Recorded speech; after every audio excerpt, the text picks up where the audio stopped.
Good afternoon, everyone. My name is Shanice.J, and today I'll happily present my informative speech to you guys.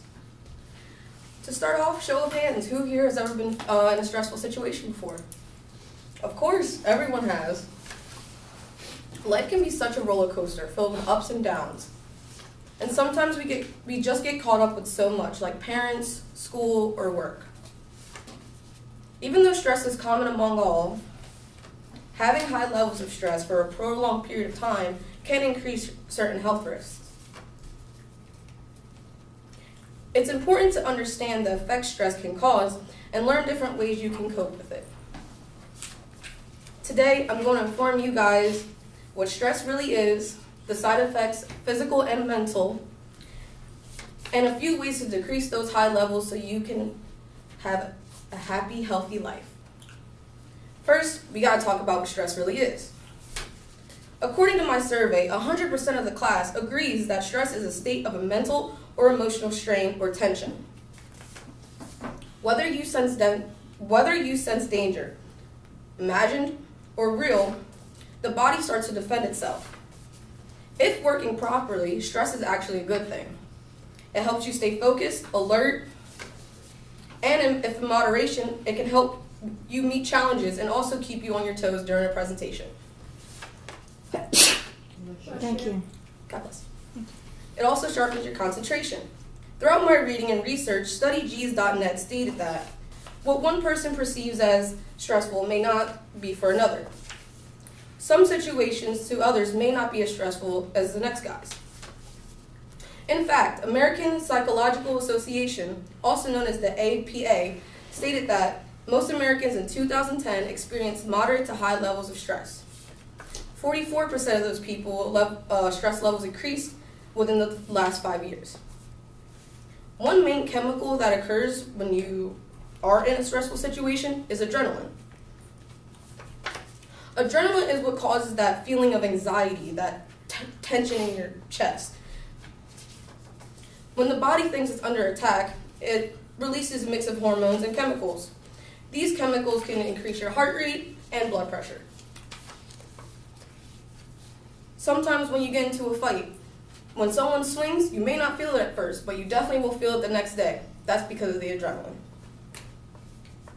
Speaking of fighting, the next thing I will talk about is the fight or flight response. When you feel threatened, the nervous system responds by releasing stress hormones, and it prepares you to either fight or flight the situation. During fight or flight, the body quickly empties out the stomach, including the stomach acid. A couple other side effects during this situation includes heart palpitations, blood pressure rising, muscles tightening, your breath quickens, and your senses are sharpened. And because of these physical changes, it increases your stamina and strength. Another physical reaction that we may not always go to is freeze. Yes, sometimes in a situation, you can't run and you can't fight, so you freeze. That's because the nervous system is quote-unquote locked. You feel frozen at the time. You can notice this by a person's breathing. Usually, when they're frozen, they don't breathe. Afterwards, you can begin to notice that they take short gasps of air. Next, I'm going to talk about the physical and mental side effects that occurs during stressful situations. Stress occurs when this nervous system releases hormones that trigger the production of white blood cells. White blood cells help fight infections. It's part of the immune system. This is normal, but however, when someone gets stressed over inappropriate situations, the body, always in emergency mode all the time, can weaken the immune system. HelpGuide.org also states that the more your emergency stress is activated, the easier it becomes to trigger, but the harder it becomes to shut off. Health problems caused by chronic stress include depression, pain, sleeplessness, skin conditions of all sorts, heart diseases, and memory loss.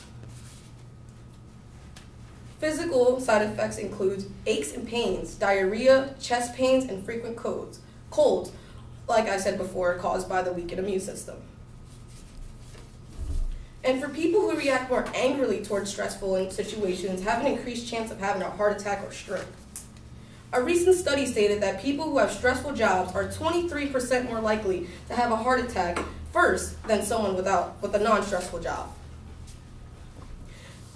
Back to my survey, 40% of you said that you feel stressed half the time at work, which will bring me to my last topic, ways to cope with stress and to endure a happy, healthy lifestyle. 80% of the class agrees exercise helps with stress.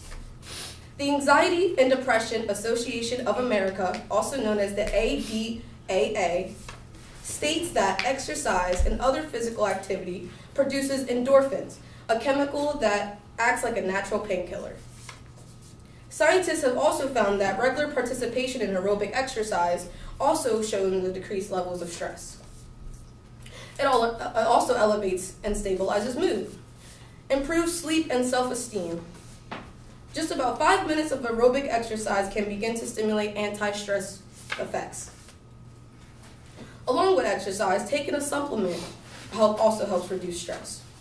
Melatonin is used to help the sleep cycle. Because sleep and mood are so closely connected, having a good night's sleep reduces stress. Taking a magnesium pill. It's a mineral for nerve and muscle function. It also promotes relaxation. OneMedical.com states that magnesium seems to play a major role in the regulation of stress response. A vitamin B complex refers to all the known essential water-soluble vitamins. And taking a pill is linked to improved mood. The last way to cope with stress is just by writing down what's wrong. Writing down a list of what's bothering you, but next to a list that's also what you're grateful for, helps improve your mood. Although health.harvard.edu states expressive writing appears to be more effective for people who are not struggling with mental health challenges. So finally, a few more coping mechanisms that can be helpful is just to reduce the negative talk. And don't stress over what you cannot control. So in conclusion, everyone deals with stress. It's very common, whether it's long-term or just for a short period of time. Stress is a natural way our bodies respond to defend themselves, but it does become a problem when we start to stress over things over inappropriate situations. Dealing with stress can link to multiple health risks and affect your personal life as well. Learning what stress is and how your body reacts to stress can inform the person of what is happening to their body. Finding out the best ways to cope may take a few trial and error runs, but finding out what works best for the individual increases the chance of a long, healthy life. Thank you so much. I wasn't as bad as I thought. I'm ready for the